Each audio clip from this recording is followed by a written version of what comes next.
Nos fuimos con nuestro tema de hoy, historias de fe. No se olviden que Dios ha usado hombres y mujeres, los ha hecho pasar a la historia, no por ser poderosos, grandes, capaces, por tener dinero, por ser bonitos, por ser influyentes, no. Los hombres y mujeres que están en la Biblia han pasado a la historia de la mano de Dios porque han tenido una característica, se llama fe. Han creído en Dios por encima de lo que les ha rodeado y le han seguido, entre comillas, la locura a Dios. Bueno, quitémosle las comillas porque la Biblia dice que el evangelio es una locura, ¿ok? Entonces Dios siempre ha querido usar la locura de su corazón, lo que le parece locura al hombre, para poder hacer lo imposible. La locura de tomar un tartamudo y convertirlo en el político más grande de su época, un gran legislador, desafiando al imperio más grande del mundo, y de hacer cantidad de cosas que uno dice, pero ¿cómo a Dios se le ocurrir eso? Pues sí, se le ocurrió eso, y así ha hecho cosas grandiosas. Dios ha usado gente de todo tipo, gente capaz, gente incapaz, gente regular, buena, gente mala, transformada por Él. Dios no tiene problema en que la herramienta no sea muy buena, Dios sabe usarla, porque a veces el problema no radica en la herramienta, sino en el que la usa. ¿Estamos de acuerdo? Usted puede tener una herramienta muy buena, pero si no la sabe manejar, no hace nada. Dios, cuando ve que la herramienta no es muy buena, Él sabe cómo usarla y la usa para gloria de su nombre. Hoy vamos a mirar la historia de fe de un hombre maravilloso. Cuando me puse a estudiar para sacar esta enseñanza, descubrí tantas acciones de fe que dije, tengo que escoger muy bien, porque hoy no me quedaría toda la noche hablando de la vida de este hombre y no podemos. Así que he tratado de sacar 3 grandes enseñanzas de fe de la vida del hombre que nos toca hoy y espero que en ellas 3 podamos resumir al menos un poco de la tan inmensa fe que tenía. Carta a los Hebreos capítulo 11, versículo 32. La fe de David, el rey David. Hablaremos de la fe de un hombre que hizo hazañas, pero hazañas literales. Este no fue que hizo hazañas solo espirituales, sino humanas. Logró tomar toda la tierra que Dios le había prometido a Abraham, Isaac y Jacob. Solo él la pudo tomar, no la pudo tomar Saúl, ni después pudo sostenerla en toda su totalidad Salomón. Solo David la conquistó íntegra. Hebreos capítulo 11, versículo 32, le invito para que esté de pie un momentico, leemos este versículo y después nos encomendamos al Señor para que Él nos bendiga, para que sea su Espíritu guiándonos a toda la verdad. Hebreos 11, versículo 32, dice: ¿y qué más digo? Porque el tiempo me faltaría contando de Gedeón, de Barak, de Sansón, de Jefté, ¿de quién más? De David, así como de Samuel y de los profetas. Dice el escritor, que supuestamente es Pablo, dice, me faltaría tiempo si agarro a contar la fe de todos estos hombres, y hace una enumeración ahí, recalca algunos nombres. Habla de Gedeón, de Barak, de Sansón, de Jefté, que también lo veremos durante este mes, de Jefté, y habla de David. Ese es el hombre que nos toca estudiar hoy, la fe del rey David. Le invito para que cierre sus ojos. Padre, gracias. Hoy pedimos tu bendición y pedimos que tu Espíritu nos guíe a toda la verdad. Gracias, Señor. Gracias por bendecirnos poderosamente. Gracias por estar a nuestro lado. Gracias por darnos tu paz y por llevarnos de victoria en victoria. Padre amado, declaramos tu bendición sobre nuestros corazones para que esta palabra produzca fruto. Queremos aprender de David. Sabemos lo que fue este hombre, sabemos de sus debilidades y lo que es más importante para nosotros es que en David encontramos a alguien muy parecido a nosotros en tantas dificultades y tantas circunstancias humanas. Ayúdanos a aprender la fe de este hombre para que con esa misma fe que él tuvo, nosotros también podamos convertirnos en hombres y mujeres que hagamos una historia de fe a través de nuestra vida. Háblanos, Espíritu Santo, edifícanos en el nombre de Jesús. Amén y amén. Pueden tomar asiento. Todos conocemos la historia del rey David, se las cuento rapidito.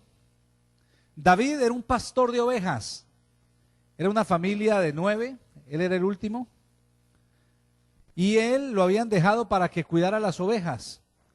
La Biblia nos da algunas reseñas de su vida humana que no las podemos decir a plenitud, pero que nos deja ver. Por ejemplo, la Biblia nos muestra que el tipo era rubio y de buen parecer, lo cual no eran así sus hermanos.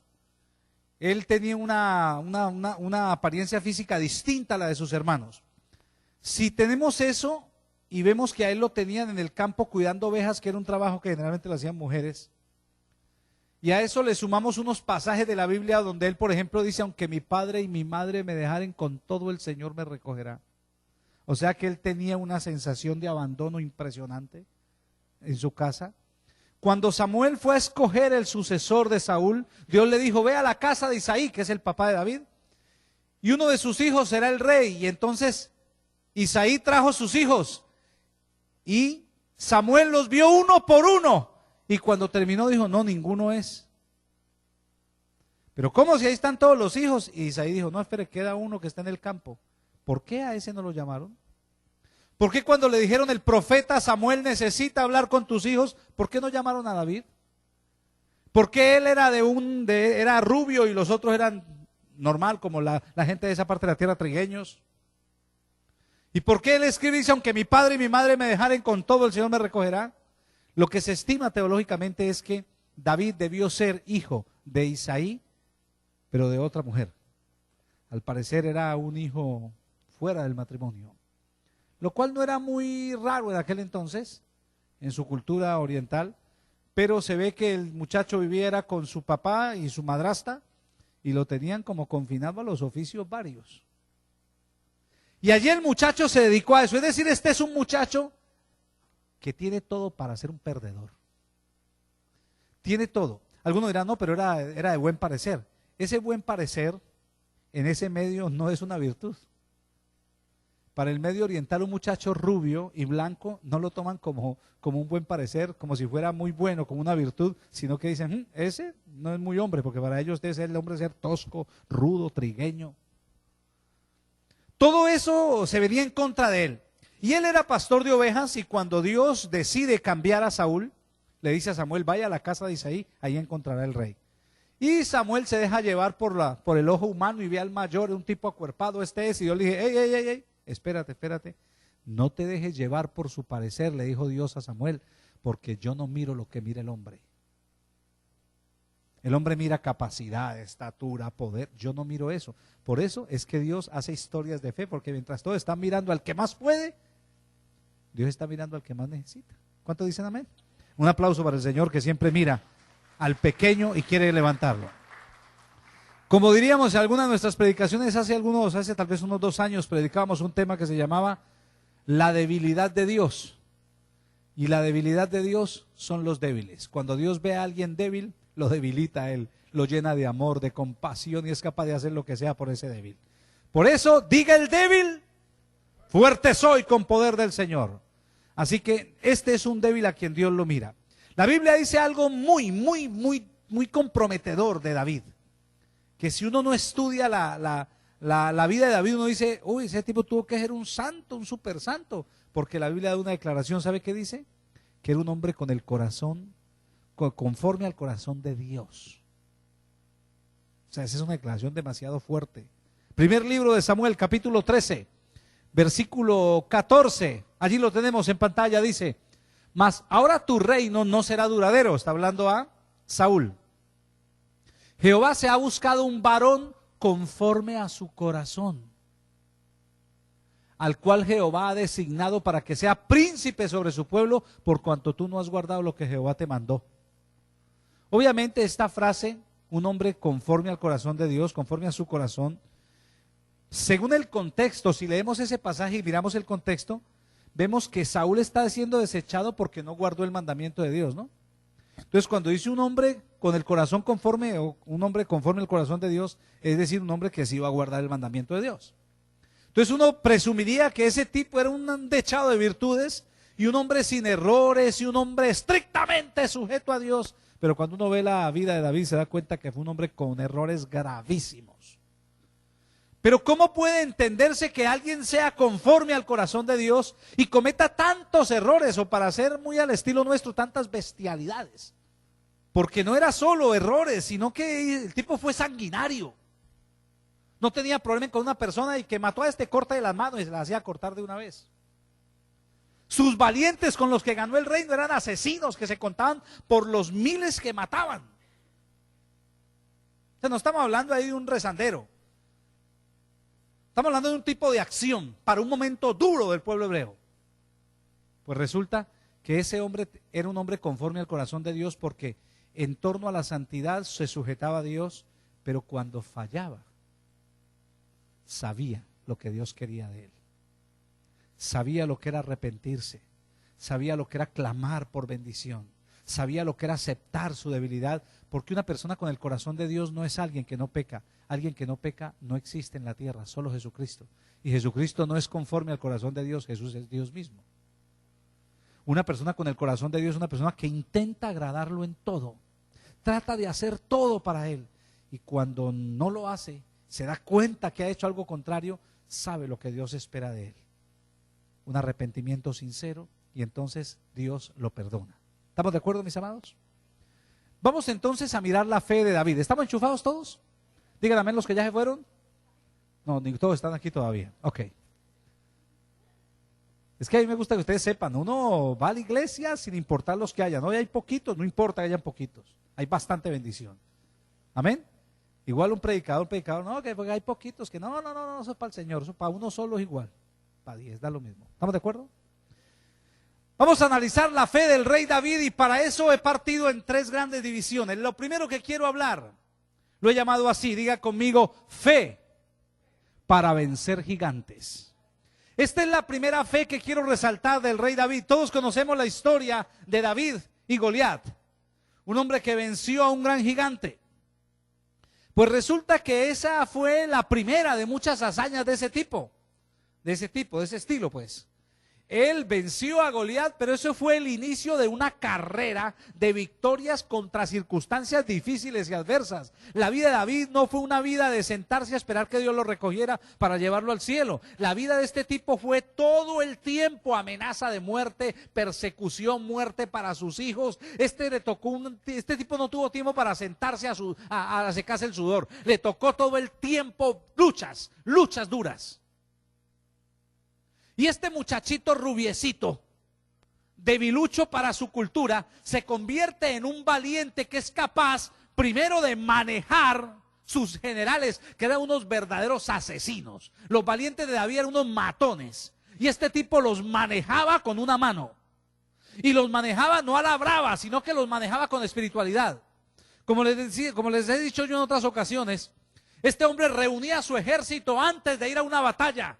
Se paraba el tipo, y en vez de ejercer el estímulo que todo líder debe hacer, ustedes pueden, ustedes son capaces, saca el león que hay en ti, ve a pelear. No, él no decía eso. Se paraba, lo formaba a todos y se levantaba, lo ponían hacia un estrado, y ahí se paraba y decía: alzo mis ojos a los montes, ¿de dónde viene mi socorro?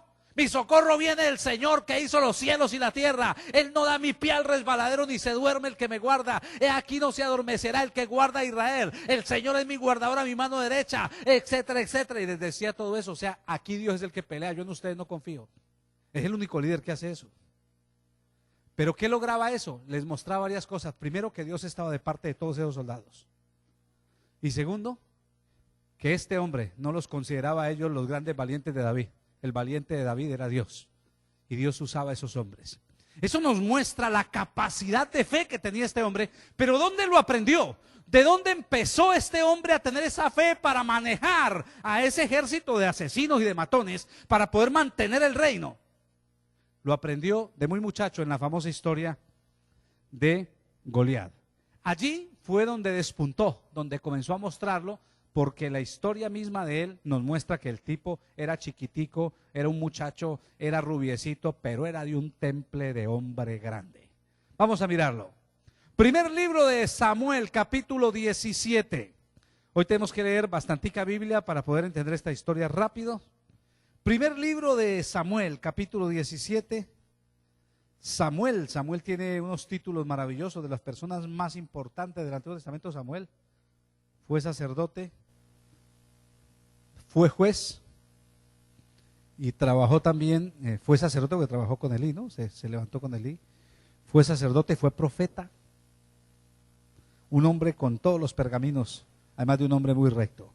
Primer libro de Samuel, capítulo 17. Voy a leerles rápido los versículos 39 al 51. Ustedes si quieren lean toda la historia en casa que les va a enriquecer mucho. ¿Todos conocen la historia? Estaban peleando los hebreos contra los filisteos y ellos le sacan un gigantón y el gigantón sale y dice, vea, ¿para qué nos vamos a matar aquí entre todos? Saquen uno que pelee conmigo. Y el que mate al otro, ese ya gana. Y no hubo nadie que aguantara, la hebilla de ninguno le aguantó como para salir a enfrentársele al gigantón. Y este muchachito no era soldado, era un niño, era un muchacho. Entonces la mamá lo mandó a que le llevara el lunch a los hermanos, dice ahí, les fue a llevar la comidita a los hermanos que estaban esperando a ver cuándo se empezaba la batalla. Y el muchacho se fue, muchacho soñador, se imaginaba matando, pues un muchacho de esa edad. Todos sus cuentos de, uy, sí, para matarlos a todos. Y fue y se la tomó muy en serio. Y armó su película con Goliat. Miren lo que pasó. Yo les cuento toda la historia ahora, pero les leo esto. 39. Ciñó David su espada sobre sus vestidos y probó a andar porque nunca había hecho la prueba. Y dijo David a Saúl, yo no puedo andar con esto porque nunca lo practiqué.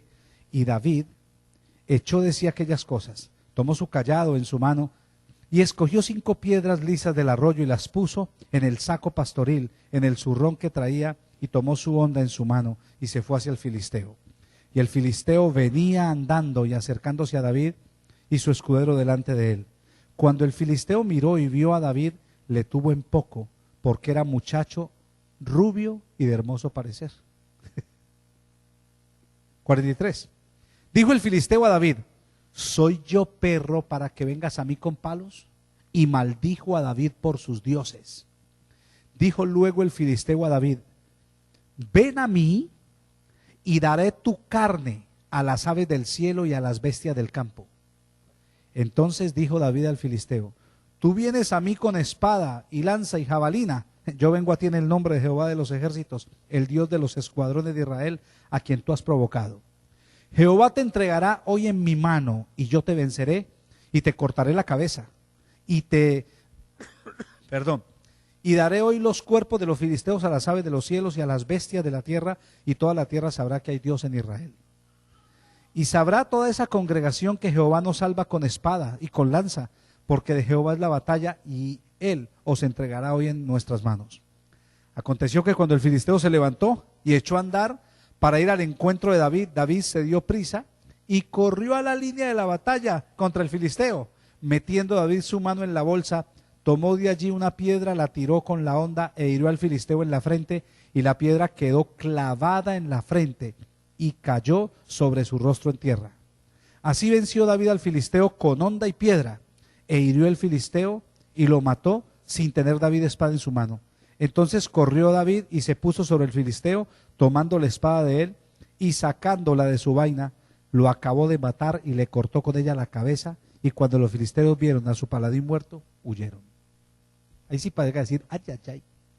Un muchachito medio adolescente. Todavía no era ni siquiera un joven, un jovencito, un adolescente. Viene y entonces la historia fue esta. Él le va a llevar el lunch a sus hermanos, ¿no? Y entonces les pregunta, ¿cómo va todo? Y los hermanos dicen, no, mijo, es que no, hay un gigantón allá que no deja salir a nadie. Eso estamos aquí esperando y nadie se le enfrenta. Y el muchacho peliculero, como los muchachos de esa edad, se fue y preguntó, venga, ¿y por qué nadie sale a pelear? No, porque está un gigante. Y dice que el muchacho se fue allá entre los soldados y le dijo, yo le salgo y le peleo. Yo le salgo, ya pues.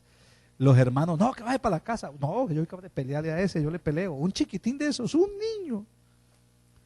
Y dice que le dijeron a Saúl, vea, el hijo menor de Isaí, el que cuida ovejas, vino a traer la comida. Él dice que él se enfrenta.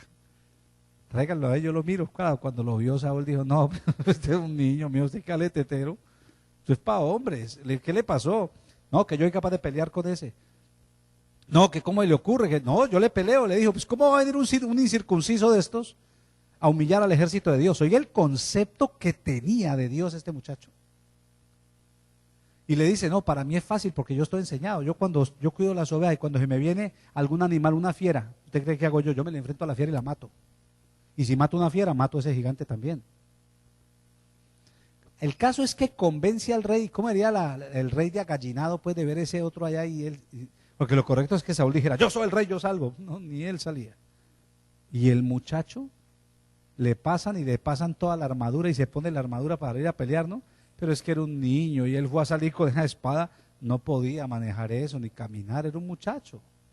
Y entonces dijo, no, quítenme esta vaina, que yo esa vaina no la sé manejar, déjenme con lo mío. Y agarró la honda y las piedras, se las echó. Pero lo tremendo es la forma como el tipo enfrentó, que el muchacho tiró la piedra y se escondió, sino que cuando él salió el muchacho, el gigante, lo vio y se viene con el escudero y todo, pues las armas y todo, a ver cómo era. Y aparece un muchacho ahí. Y entonces dice, ¿ustedes por qué me tratan como un perro? Mándenme un hombre de verdad. Se enoja el gigante. ¿Cómo han mandado un muchachito de esos? Mándenme un hombre. Y le dice, ahorita cojo su carne, mijo, y se la pongo para que la coman las bestias y las aves. Y no crea que el muchacho se le agallinó, sino que le dijo, no, tranquilo, mijo, que soy yo el que lo voy a matar a usted ya mismo. Lo voy a matar, y no solo lo voy a matar, sino que voy a coger la carne. Porque dice, el filisteo le dice, tu carne la voy a poner a las aves. Y él le dice, yo voy a coger la carne de todos los filisteos y se la voy a poner a las aves. Yo los mato a todos. O sea que se puso una cosa, el tipo se pone furioso. O sea, lo están tratando como un perro. Y entonces le dice, mándenme un hombre de verdad. Y el muchacho le responde, usted viene a mí con espada y jabalina. Yo voy a usted en nombre de Dios, a ver quién puede más. Eso parecía pues, uno dice tan lindo, pero otra cosa es estar ahí. El caso es que mientras el tipo viene con su escudero, el muchacho agarra a correr y se va a la línea de batalla para tenerlo más cerquita mientras el otro caminaba, pues me imagino todo. Se viene a la línea de batalla, se mete la mano, agarra la honda, la piedra, la tira y ¡pum! Se la pone en la cabeza. Pero dice que se la clavó en toda la mitad. Se la clava y el tipo queda, como dicen, groggy y cae de bruces. Al caer de bruces, ¿qué pasa con la piedra? Se acabó de entrar en la cabeza. El muchacho corre. ¿Se me da como era el susto del escudero? El escudero estaba ahí con las armas del gran campeón. Y el muchacho se va, se para, le quita la espada al gigante, páseme la espada de él, que yo ya lo maté, y le corta la cabeza. ¡Fa! Y que salga el próximo, que tengo que irme rápido para la casa porque mi mamá me está esperando. Dice que cuando vieron que hizo eso, todo el mundo salió a correr, todos los filisteos, y se dio la gran victoria. El resultado es que el hombre es aclamado por el pueblo, y allí vamos a encontrar nuestra primer fe, la fe para vencer gigantes. Siempre en la vida del creyente van a haber gigantes que nos amenazan de todo tipo. Gigantes humanos. Cuando digo gigantes humanos no se refiere a grandotes. Casi siempre el término gigante usado en la Biblia habla de grandes guerreros. Para ellos gigantes eran personas que habían hecho gestas de matar mucha gente. Los llamaban gigantes en términos de guerra, aunque este hombre sí era un tipo muy alto y en la antigüedad había hombres supremamente altos. Pero hablamos de gigantes en torno a que son más grandes que nosotros. Siempre el creyente tendrá que enfrentar gigantes, hombres que quieren destruirle, hombres que se ponen en su camino, gente que nos amenaza, o simplemente situaciones manejadas por el gigante más grande que puede tener la raza humana, que es el diablo. Ese es el gigante que más amenaza a la raza humana. Pero allí necesitamos fe para hacer lo que hizo David. ¿Cuál fue la clave de David? Algunos dirán que la clave de David fue su manejo de la onda. La clave de David fue su fe y su capacidad para enfrentar algo que era totalmente imposible realizar. Dios está usando un niño, pero ese niño, con todas esas condiciones adversas para la guerra, tenía algo que no tenían los demás: fe. Y muchas veces lo que el diablo hace en tu vida es presentarte las bendiciones disfrazadas de grandes gigantes que te quieren aplastar, y tú ves tan grande el gigante que retrocedes y no te animas a pelear. Pero si tú quieres las bendiciones de Dios, tú tienes que saber que por grande que sea el gigante va a venir a competir contigo, con tu estatura, con tu capacidad. Pero lo que el gigante no sabe es que cuando un hijo de Dios va a pelear, Dios va a pelear con él, Dios va delante de él, Dios va a abrir camino, Dios va a establecer un combate directo, porque el que amenaza a un hijo de Dios está amenazando a Dios mismo. Tú, cuando vas a pelear con un gigante, no estás solo, tú eres un hijo de Dios, Dios va contigo. Él peleará la batalla contigo, Él te dará la victoria, Él no dejará que te pase nada, porque tú estás representando al ejército de Dios. No hay ningún incircunciso que pueda vencerte, porque Dios es el Dios de tu salvación. Digan amén. Gloria a Dios. Es lícito tener miedo. Todos sentimos miedo. Es más, el miedo Dios nos lo colocó como una forma de prevención. Pero el hecho de sentir miedo no nos autoriza a ser cobardes. Uno puede tener miedo y las piernas pueden estar temblando, pero no significa que yo tenga que retroceder. Si yo sé que Dios está conmigo, por más temor que tenga, yo tengo que enfrentar, porque yo sé que Él está conmigo. Existen los gigantes, como decía ahora, humanos, personas que se vuelven en verdaderos paladines contra nosotros. Pero Dios nos da la victoria. Nos da la victoria. A veces el diablo levanta un compañero de trabajo, una compañera de trabajo que se vuelve un verdadero enemigo, uno no sabe por qué. Un vecino, una persona, se vuelven verdaderos enemigos. Y allí Dios quiere que nosotros peleemos, pero con fe. No que peleemos con las armas carnales, porque lo que va a hacer David es desechar las armas convencionales. Él no quiere espadas, él no quiere peto, él no quiere nada que usen los otros. Él solo va a ir en el nombre de Dios. Él sabe que Dios es tan fuerte, que la espada de Dios es tan poderosa, que él puede tocar al enemigo antes de que el enemigo lo pueda tocar a él. Mejor dicho, diciéndolo en términos del Nuevo Testamento, David ya sabía antes que nosotros que es más fuerte el que está en nosotros que el que está en el mundo. ¿Cuánto dicen amén? Fuerte ese aplauso. Hay victoria para aquel que cree. Amén, amados. Pueden existir gigantes en cuanto a circunstancias que luchan contra nosotros, adversidades que aparecen en el camino y uno a veces piensa, me retiro. Debe ser que no es de Dios. Algunos dicen, como es tan difícil, debe ser que Dios me está cerrando la puerta. O Dios le está cerrando la puerta o el diablo está tratando de acobardarlo.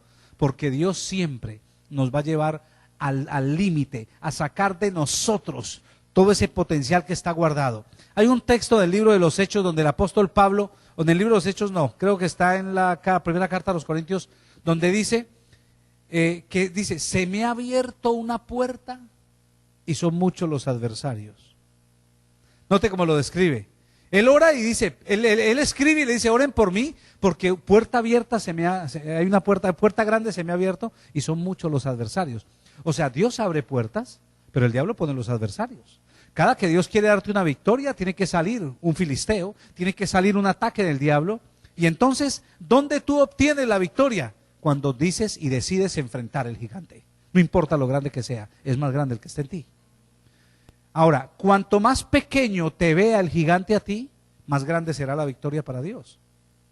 Por eso Dios no está interesado en tu tamaño, estoy hablando de forma figurada. Dios no está interesado en que tú tengas capacidad, poder, porque eso como que hace que tengamos que compartir la gloria, ¿no? No, Dios está interesado en el que no tiene opción de ganar, en el que no tiene pinta de guerrero, en el que no tiene posibilidad de vencer. Entonces Dios dice, con ese voy porque si venzo, ¿para quién es la gloria? Para mí, dice Dios. Esa es la primera fe, fe para vencer gigantes. No te olvides. Y aquí le va a dar una frase que espero que la guarde en su corazón. El evangelio no te hace un gigante. El evangelio te da capacidad para vencer los gigantes. Ojo, ojo con ese evangelio que nos están predicando de volverlo a usted el superhombre, la supermujer. Usted sale del culto con el pecho así, ¡ay, poder! ¿Quién me detiene? Ojo. Estás queriendo parecerte a Goliat y de pronto te aparece alguien de fe y te tumba. Aquí el chiste no es que el evangelio me sirva para yo volverme grande, sino para yo vencer a los grandes. ¿Estamos de acuerdo? Y esto se lo voy a decir muy en términos muy de visión nuestra de ministerio, quiero decírselo en términos de visión. Para uno como siervo de Dios hay una gran tentación y es estar con los grandes. Y para estar con los grandes no tiene que volverse grande. Pero resulta que Dios me ha enseñado en la intimidad que el chiste no es estar con los grandes y volverme grande, sino seguir siendo pequeño. Y hacer siendo pequeño lo que hacen los grandes. Porque desde el momento en que nos volvamos grandes, se pierde el sabor de Dios. ¿Estamos de acuerdo? Porque yo he hablado con muchos que son grandes para los hombres. Yo he hablado con ellos, son amigos míos. Y ellos mismos desean estar en los primeros pasos cuando eran pequeños. Y ya no pueden, porque ya son demasiado grandes, ya tienen demasiado escudero y demasiado ejército grande a su lado. Es mejor pasar de incógnito y vencer a los gigantes. Quedártelas de gigante y termines vencido por un chiquitín. Ay, dedito, así diga conmigo. Ay, ay, ay. ¿Me entendieron lo que le estoy diciendo? Amén. No piense que el evangelio es para volverlo a usted un gigante. No lo va a volver un gigante. Lo va a volver en un chiquitín experto en derribar gigantes. ¿Estamos de acuerdo? El problema de Dios contigo no es cómo le doy una autoestima alta para que se crea grande, para que me lo respete. No, que nadie me lo respete, que yo lo hago respetar a través de las victorias que le doy. Déjelo así. ¿Cuál es la gana de que lo vean grande? Para que lo vean a él. Necesito que me vean a mí. Necesito que lo vean a él y digan, ese no puede, para yo mostrar que yo sí puedo. Ese es el chiste de Dios. Por eso cuanto más crecemos, más mengua él. Y cuanto más menguo yo, más crece él. Por eso el chiste está en mantener un bajo perfil para que él pueda hacer su obra a través de nosotros. Fuerte ese aplauso al Señor. Vencer gigantes, parte de la fe del rey David. Les dije que había muchas circunstancias que estuve analizando de la vida del rey David y no podía sacarlas todas, pero hay otra que tuve que sacar indudablemente. Yo le he llamado así. Diga conmigo esta frase que van a encontrar allí. Diga conmigo, fe. Vamos, dígalo. Fe para sujetarse, respetar y hasta soportar la autoridad. Repita conmigo. Fe para sujetarse, respetar y soportar la autoridad. Dios lo unge como rey, porque cuando termina esta gran hazaña, se volvieron al pueblo, ¿no? ¿Te imagina la manifestación de bienvenida a todo ese ejército, no? Pero, ¿sabe qué decía la gente cuando iba entrando todo el ejército? Cantaban una cancioncita que al rey Saúl no le gustó para nada. Decían, Saúl mató a 1000, David a sus 10,000. Saúl mató a 1000, David a sus 10,000. Y eso no le gustó al rey, porque vio que el muchacho tenía más fama. Hay una serie de circunstancias que pasan por la vida de Saúl que hace que él traiga a David, porque era un buen músico y cuando él tocaba, el espíritu inmundo se le iba. Y cuando él ve todas esas cualidades de David, en vez de decir lo voy a aprovechar, comienza a poner en su corazón una inquina, un odio hacia David, porque ve que este hombre le puede quitar su trono. Este hombre, Saúl, no tenía un conocimiento espiritual, definitivamente. No tenía la concepción de que el que lo había puesto ahí era Dios y solo Dios lo podía quitar. Obviamente, este es un hombre que no tiene un gran conocimiento espiritual, pero David va a comenzar un proceso. Este es un proceso difícil porque a partir de ese momento, Saúl, el rey, comienza una campaña por matarlo. Va a tratar de matarlo de 1000 formas, lo busca y lo que va a hacer este hombre no es defenderse. No se defiende ante el deseo, sino que se esconde y le huye, respetando a David a razón de su autoridad. En el primer libro de Samuel, ahí está en el capítulo 12. Primer libro de Samuel, capítulo 12. El capítulo 18, perdón, les pido que me disculpen. Capítulo 18. Capítulo 18, versículos 8 y 9 dice: se enojó Saúl en gran manera y le desagradó este dicho y dijo: a David dieron 10,000 y a mí 1000. No le falta más que el reino. No falta que le entreguen pues todo el país. Desde aquel día Saúl no miró con buenos ojos a David y comienza a buscar cómo matarlo. Pero este hombre, David, va a tener una actitud bastante rara. Este tipo es un tipo raro, porque es que la gente de fe tiene que ser gente rara, gente que actúa diferente. Si a mí el rey me trata de matar, yo puedo hacer varias cosas. Uno, trato de sobarle el saco para ver si me lo gano. Trato de huir a ver cómo puedo, y si me da la oportunidad, porque Dios ya lo había ungido. Dios ungió a David. David sabía que él estaba ungido por Dios. O sea, miren la situación. David está ungido, pero hay otro rey que también fue ungido primero que él y que ahora está tratando de matarlo. Y el término, la frase con la que David siempre identifica a Saúl, siempre, él no le dice el rey Saúl, siempre habla el ungido de Jehová, el ungido de Jehová, el ungido. Él sabía que lo habían ungido primero que a él.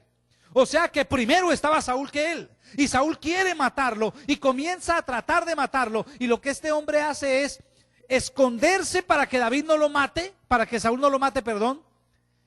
Y no hace absolutamente nada en contra del rey Saúl. Al contrario, trata de protegerlo, trata de guardarlo y va a actuar de una forma enérgica con aquellos que quieren atacar a Saúl. ¿Cómo le tocó? Le tocó a tal punto a David que le tocó huir, se fue. ¿Y sabe qué hizo? ¿Hasta dónde llegó? Porque lo quería matar, el rey queriendo matarlo. Y el tipo bien popular, ¿quién no lo conocía? El que mató al gigante, el que salió por toda la ciudad y lo aclamaban, Saúl mató a mí, David a su tierra. Todo el mundo lo conocía, era el héroe de toda la nación. ¿Y sabe qué le toca hacerse al muchacho todavía con esos distintivos, rubiecito, blanco? ¿Quién no lo iba a reconocer? Le toca al muchacho disfrazarse de bobo.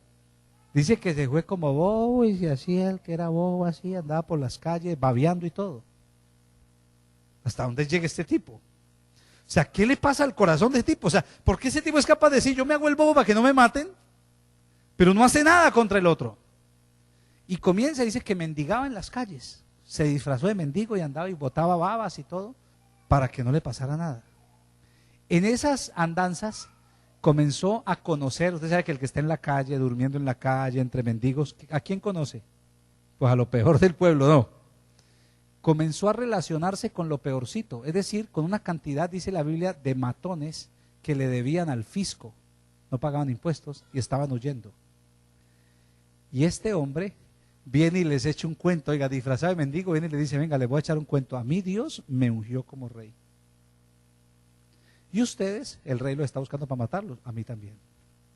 Yo les quiero hacer un negocio a ustedes, oiga el negocio que les propone. De aquí en adelante ustedes me cuidan. Si ustedes me cuidan, yo les prometo que cuando yo sea rey, yo los hago partícipe de mi reino.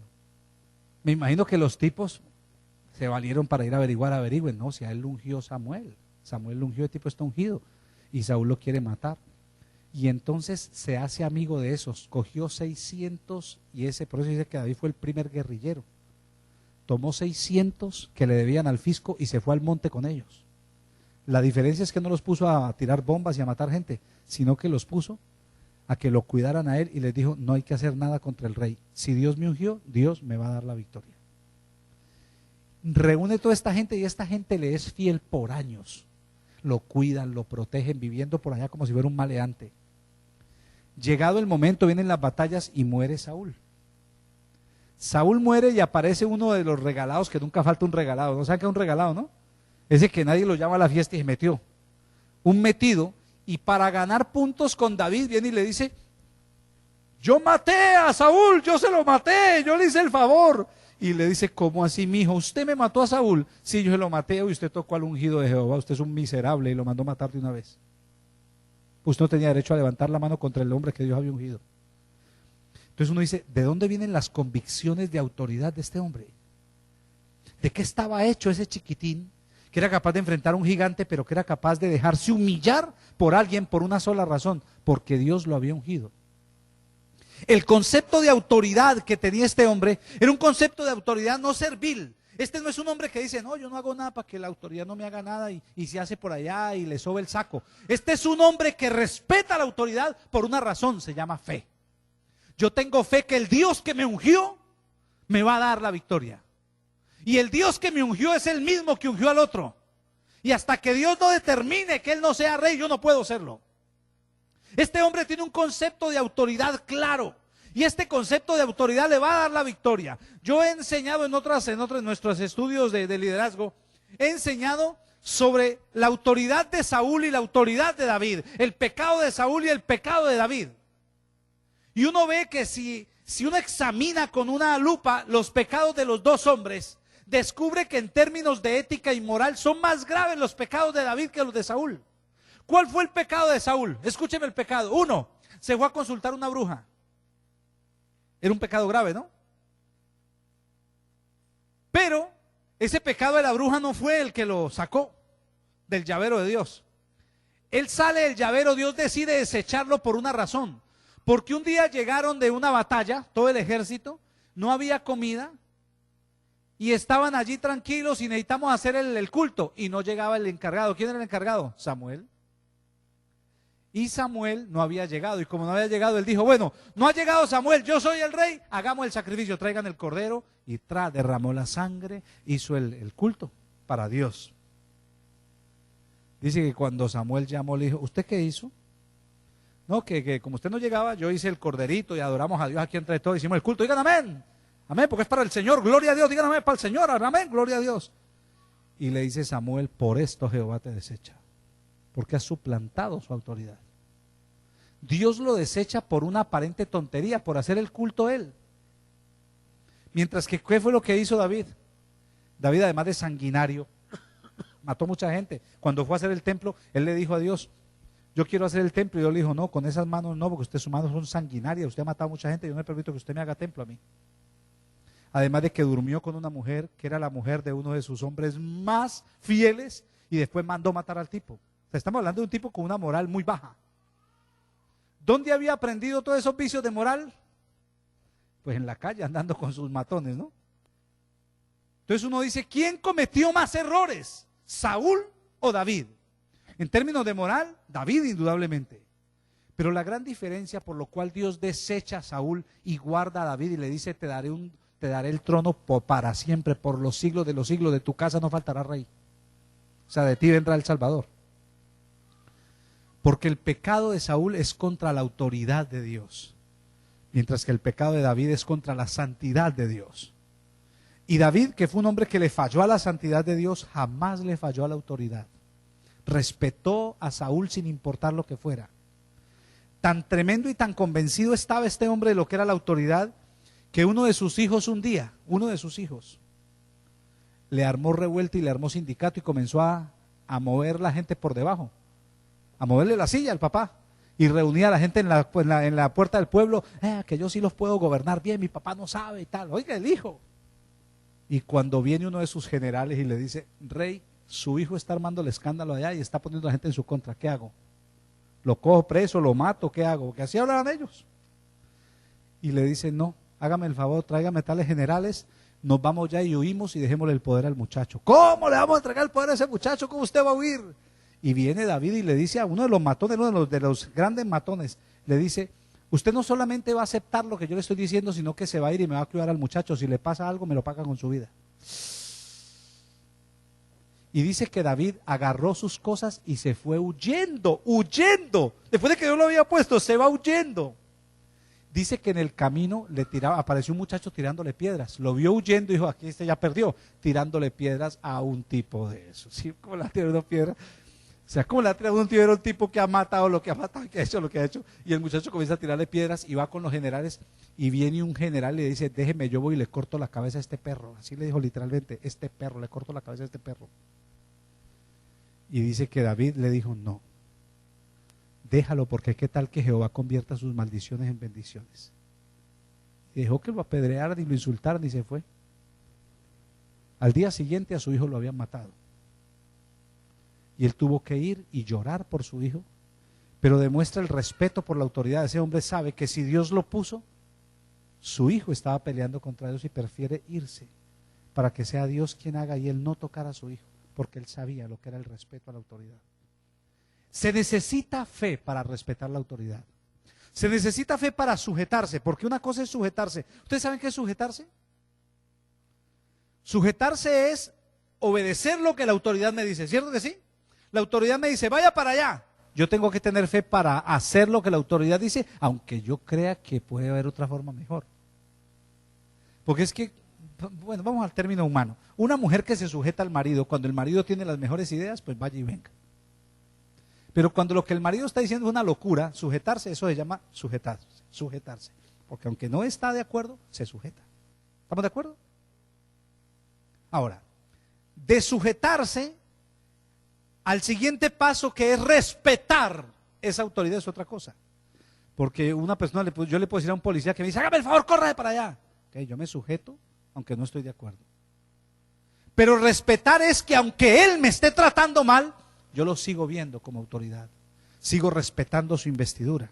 Poniendo el caso de la mujer, una mujer a quien su marido le dice lo que no es correcto, haga esto y ella no está de acuerdo, ella debe sujetarse, pero además lo sigue respetando, a pesar de que sabe que está cometiendo un error, lo sigue respetando. Igual nos puede pasar a los hombres, a cualquiera en un trabajo, cuando el jefe nos dice, eso no es así, hágalo así, y uno sabe que está equivocado.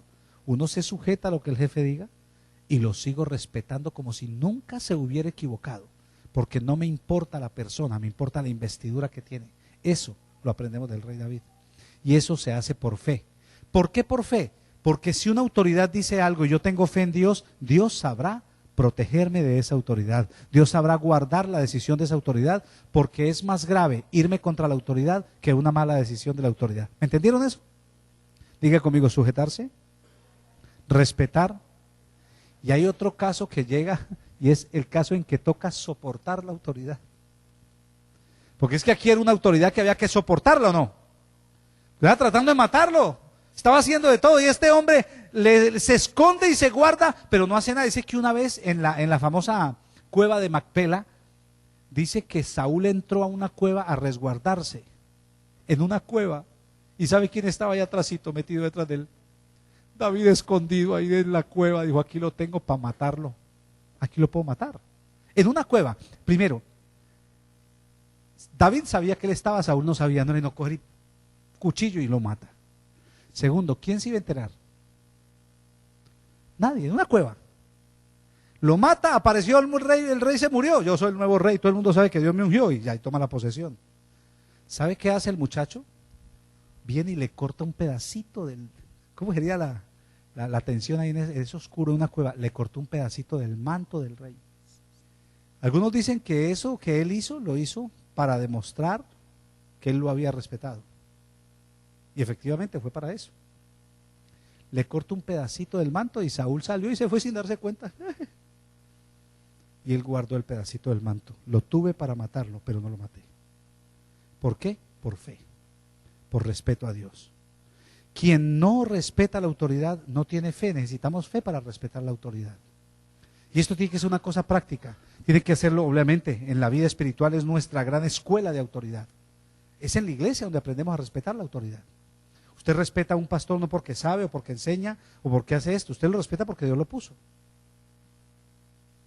Si ese pastor no sabe, si ese pastor se equivoca, bueno, yo no sé con quién era que yo hablaba hace unos días. La gente que estuvo conmigo cuando yo inicié el ministerio, ya voy a cumplir 25 años, pero la gente con usted era que hablaba, hermano, cuando yo empecé el ministerio, ¿cuántas barrabasadas no haría yo si las hago ahora después de tantos años? ¿Cómo no las haría cuando empecé? Y entonces Dios, ¿por qué me puso esa gente a que yo aprendiera con ellos? ¿O no estaba yo aprendiendo? Dios me sentó gente al frente para que yo ensayara, para poder ser un pastor que pudiera servir para algo. Pero esa gente tuvo que soportar demasiados errores. ¿Cuál es la garantía de esa gente? Que respetan la autoridad, y Dios por eso los bendice. Porque hoy no, Dios tendría que bajar pastores del cielo fabricados ya. No, nos fabrica aquí en la vida cotidiana con gente humilde que aguanta nuestros errores. ¿Estamos de acuerdo? Necesitamos aprender esa fe de respetar la autoridad en toda área, en nuestro trabajo. Nuestro jefe, ¿no te gusta el jefe? Es injusto, es la autoridad, ten fe. Ten fe en Dios, que Dios te va a respaldar, no porque tengas un buen jefe, sino porque tú respetes al Dios que lo puso. Dios sabrá hacer justicia contigo. Y si ese jefe se va en contra de Dios, Dios hará algo para salvarte a ti. Te llevará a otra empresa o te pondrá a ti como jefe de él. Dios hará cosas grandes, pero tú sujétate a Dios, respeta tu autoridad. ¿Estamos de acuerdo, mis amados? Diga conmigo: fe para vencer gigantes, fe para sujetarse. Y tercero, esta fe es una de las fe más complicadas. Diga conmigo: fe para levantarse. ¿Cuántos se han caído alguna vez en cualquier área? Pues que se han caído en la... ¿Ninguno tiene marcas en la rodilla de caídas? ¿Sí? Caídas, se cae uno y se raspa las manos, las rodillas, las manos también. Y a veces las manos no le alcanzan y se raspa hasta la cara, ¿no? Sí, llega todo raspado, ¿no? Pues este hombre fue un hombre que cayó en un pecado gravísimo. Segundo libro de Samuel, capítulo 12. Segundo libro de Samuel, capítulo 12. 16 al 24 dice así: entonces David rogó a Dios por el niño, y ayunó David y entró y pasó la noche acostado en tierra. ¿Les cuento la historia? Ya les acabo de leer, pero miren la historia para que sepan de qué se trata este pasaje. Él está en su palacio y ve por el balcón, ve allá en el patio una mujer de una casa cercana que se está bañando en trajes, en paños menores. Me imagino que la mujer sabía que el patio le daba al coso del rey, ¿no? O sea, ella tampoco está tan inocente. Ella aquí iba, no, claro, olvídese. Usted iba a estar bañando ahí, y esas mujeres con bien tapadas. Era por algo que estaba bañando ahí. Eso tenía su veneno ya, esa relación de esos dos. Era la esposa de Urías, uno de los generales más fieles de David. Y el hombre dice, ve, así en términos nuestros, la viejita que vive allá abajito, esa que se ve por... ¿Quién es? Esa es la esposa de Urías. Hombre, decirle que venga, quiero saludar. Hombre, claro, el rey la llamó. La llama y cometen su pecado. Resulta que la mujer le manda a decir, le dice, rey, estoy en problemada, estoy en embarazo. Y dice David, uy, pero ¿cómo hacemos? Está en embarazo y el esposo está en la guerra. ¿A quién se lo atribuimos? Y llega a Urías, el esposo de la guerra. ¿Qué, Urías, cómo te va? Y él dice, aquí la única es mandarlo a que duerma por la noche con la mujer. Y se lo achacamos a él. Oiga, pues la astucia de este tipo. Mire, este es un hombre conforme al corazón de Dios, pero mire este tipo que astuto. Y le dice a Urías, ¿sabe qué, hermano? Váyase, usted tocó muy duro en todo esto de la batalla, váyase para su casa. Y le dice Urías, no, pues cómo ve, yo a dormir con mi mujer bien bueno, y usted aquí amenazado en guerra, no, yo me quedo cuidándolo. Oiga, qué clase de tipo. Hombre, que no sea bobito, hombre, andate. No, mi rey, yo para qué me voy a ir, no se preocupe, no, primero usted. Imagínese. Dice que lo forzó y le dijo, no, es que se tiene que ir. Ah, bueno, se fue. Pero Urías dijo, no, yo para la casa no me voy, yo soy capaz de estar en mi casa tranquilo mientras al rey le pueda pasar algo, y se quedó allá afuera cuidando. O sea que el tipo dijo, este no fue a la casa, no durmió con la mujer, o sea que ese no se lo podemos achacar al hombre. Sacó el celular, tenía celular, si tenía onda no iba a tener celular, más o menos, ¿no? Entonces sacó el celular y llamó a uno de sus generales, le dijo, venga, hágame el favor, cójame a Urías, se lo lleva a la guerra, pero póngamelo al frente. ¿Para qué?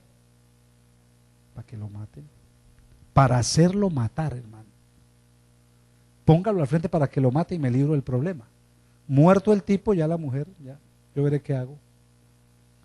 Efectivo, lo hizo. Mandó a Urías a la batalla y lo mataron. Lo matan y todo queda calladito, no pasa nada. Pero Dios manda a Samuel, al profeta, Natán. Y Natán viene y le dice, rey, tengo algo que hablar con usted. Claro, profeta, siga lo que quiera de parte de Dios, diga nomás. Oiga pues, vea, tengo un problemita de un asunto que tengo que resolver allá, de un litigio, y usted que es el rey, a ver si usted me dice, ¿qué hacemos en este caso? Sí, dígame nomás que yo le digo cómo solucionamos eso. Un tipo tenía 100 ovejitas y el otro tenía una sola, y al que tenía 100 le vino un amigo, y en vez de matar una de las de él, fue y se comió la del otro, teniendo nomás una sola. ¿Qué le hacemos a ese tipo? Y le da a piedra a David. ¿Cómo así? Tenía 100 y el otro una y se comió la del otro. Que la pague con 4 tantos. Quítele 4 ovejas y désela al otro para que aprenda a respetar. Y lo mira a David y le dice, el tipo es usted. Usted tenía todas las mujeres que usted quería, ¿cierto? Usted podía dormir con las que quisiera. Y le quitó la única que tenía ese tipo que era tan fiel a usted. ¿Se imagina cómo quedó David? Descubierto. Dice que David le dijo, listo, ese no es problema suyo ya, ese es un problema mío con Dios. ¿Sabe qué hizo David? Va y se tira en la calle, humillado, en la calle, en la plena calle, se tira a llorar y a decirle a Dios, perdóname. Escribe el famoso Salmo 51, ¿conocen el Salmo 51, no? Contra ti solo he pecado, he hecho lo malo delante de ti, y ese tipo llora y escribe el salmo más bello de arrepentimiento que hay. Le dice a Dios, perdóneme, límpiame con hisopo seré limpio. Dice, líbrame de homicidios, Dios de mi salvación. Y en todo eso, ¿sabe qué hace el tipo? Se llevó la mujer a vivir con él. Nace el bebé y el bebé se enferma. Y entonces caemos al pasaje. ¿Lo vemos ahí? ¿Estamos bien?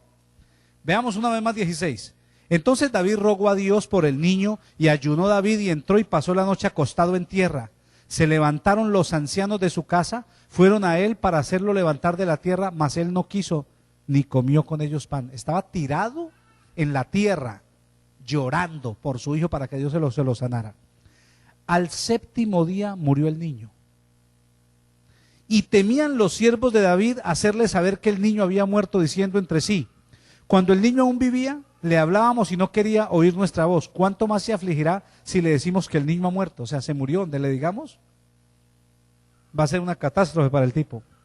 Mas David, viendo a sus siervos hablar entre sí, entendió que el niño había muerto, por lo que dijo David a sus siervos: ¿ha muerto el niño? Ellos respondieron: ha muerto. Entonces David se levantó de la tierra, se lavó, se ungió, cambió sus ropas y entró a la casa de Jehová y adoró. Oiga este tipo. Después vino a su casa y pidió, le pusieron pan y comió.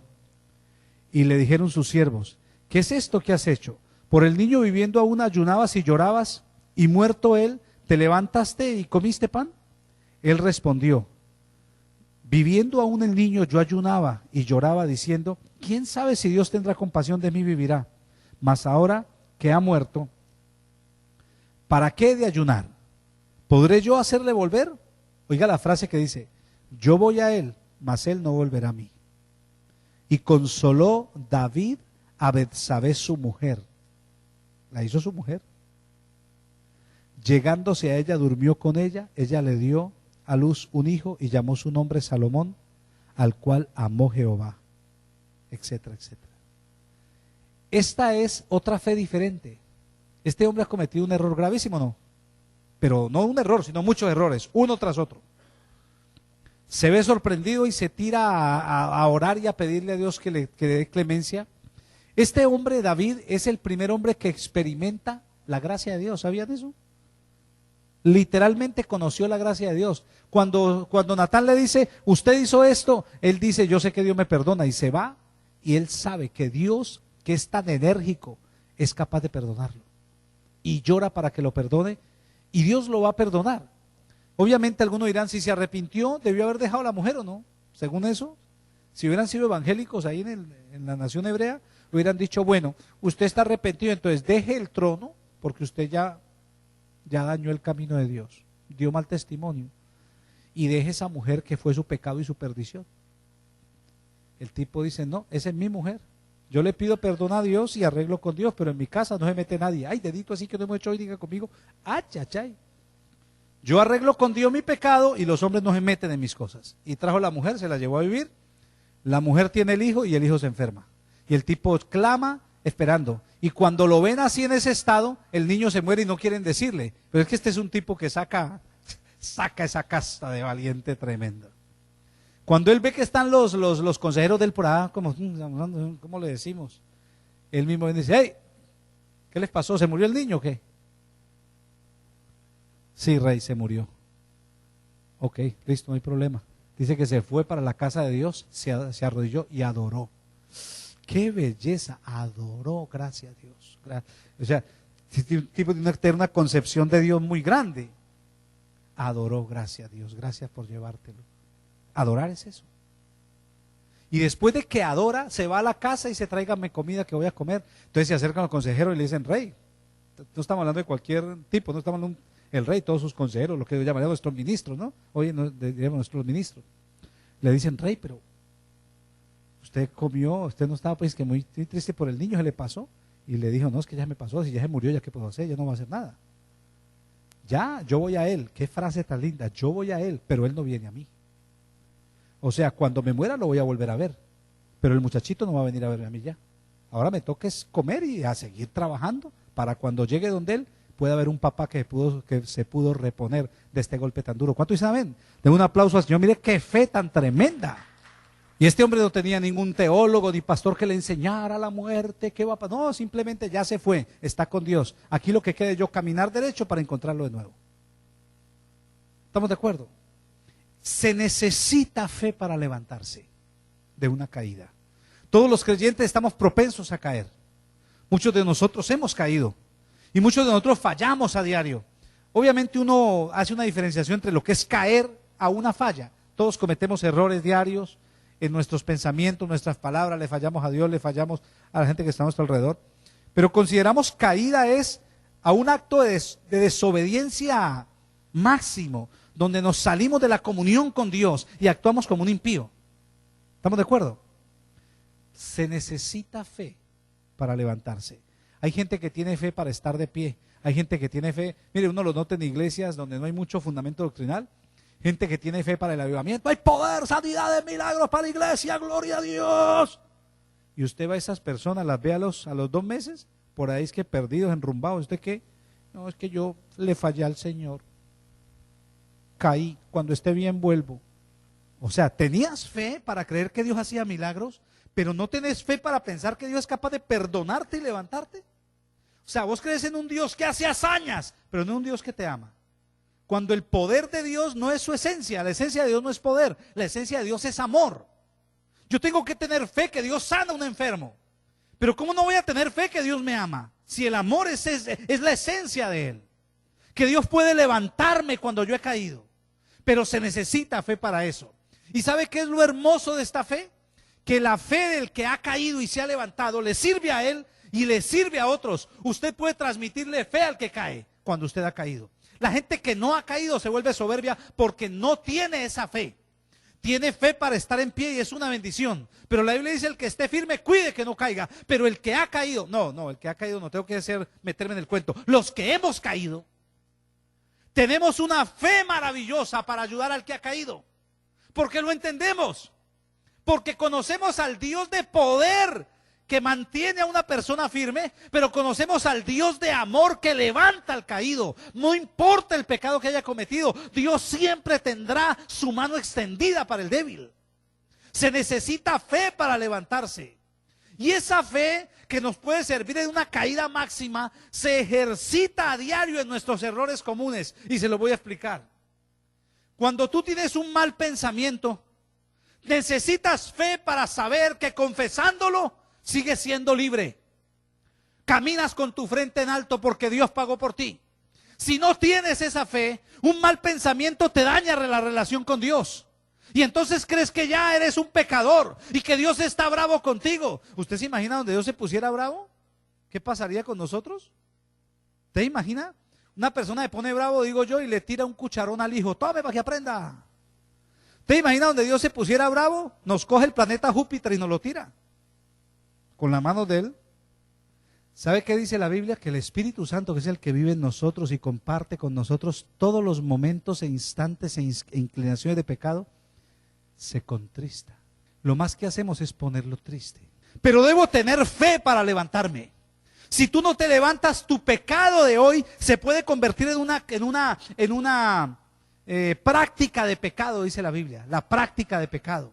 El que practica el pecado es del diablo. El diablo va a tomar a aquellos que practican el pecado. ¿Y cómo se llega a una práctica de pecado? Cuando cometo un error y comienzo a vivir como el de lejitos con Dios, ¿no? Así como... Y entonces esa lejanía me hace cometer otro error. Y otra lejanía, hasta que el diablo lo que está haciendo es que me está sacando. Pero si cometo un error, necesito la fe para decirle: Señor, yo sé que tú me perdonas. Pido perdón y levanto mi cabeza y sigo adelante. Alguien dirá: pastor, pero eso es alcahuetería. El que es alcahuetería para el que quiere pecar. Para los que queremos seguir a Dios, es la herramienta para mantenernos firmes. El que quiera pecar no necesita demostrarle por la Biblia a Dios. Dios sabe que usted es un pecador empedernido que está buscando la religión para disfrazarse. Ay, dedito así. Pero para los que amamos al Señor, nuestro deseo es agradarle. Y si caemos y fallamos, es tratando de estar firmes. Pero en el intento lo hacemos mal. Pensamos, decimos, y tenemos que decir: Señor, perdóname. Tengo fe. Yo sé que tú me has perdonado. E inmediatamente me levanto y no se olviden lo que les digo. Frente en alto. No debo nada. ¿Por qué no debo? Porque pagaron por mí. Y lo pagaron bien alto el precio. Se necesita fe para saber que estoy levantado. Dios necesita darnos la fe de David en todas las áreas.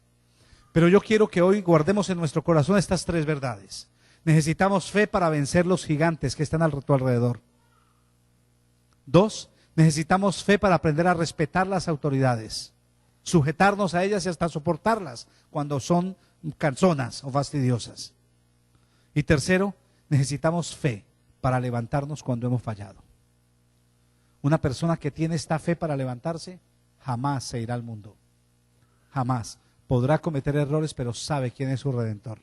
Y se levantará y seguirá adelante. Y esa acción de fe lo mantendrá cada vez más maduro, cada vez más fuerte ante sus debilidades. Esta es la gente fuerte en la iglesia. Los otros que son bullarán, aleluya, gloria, se toman una cerveza y se fueron al mundo. Ya el Señor me dijo. No tienen fe para pensar, bueno, cometí un error, sigo adelante, Cristo es muy grande, ahora a seguir luchando. ¿Estamos de acuerdo, mis amados? La fe de David. Digan conmigo, fe para vencer gigantes, fe para respetar la autoridad y fe para levantarme cuando he caído. Yo le invito para que se coloque de pie precisamente y le vamos a decir al Señor que necesitamos que nos dé de esa fe en nuestra vida cotidiana. Esas 3 manifestaciones maravillosas de fe que aprendemos del rey David. Hay muchísimas más tipos de fe en la vida de David, pero nos quedaríamos aquí toda la noche hablando de David. Cierre sus ojos. Cierre sus ojos. Si usted está viviendo situaciones tal vez de estas, ¿como cuáles? Tal vez usted está viviendo con gigantes al frente. Esos gigantes pueden ser personas, problemas, adversidades, situaciones que usted cree que no puede definitivamente con ellas. Usted puede saber que Dios lo va a ayudar, pero la forma en que Dios lo va a ayudar es que le va a dar la fe para enfrentar sus gigantes y ponerles el pie encima después de haberles pegado en la cabeza. Dios te da la victoria. Esa acción de David golpeando la cabeza de Goliat es una visión profética de lo que había prometido Dios en Génesis 3:15. Que el nacido de mujer iba a golpear la serpiente en la cabeza. Y usted está hecho para eso.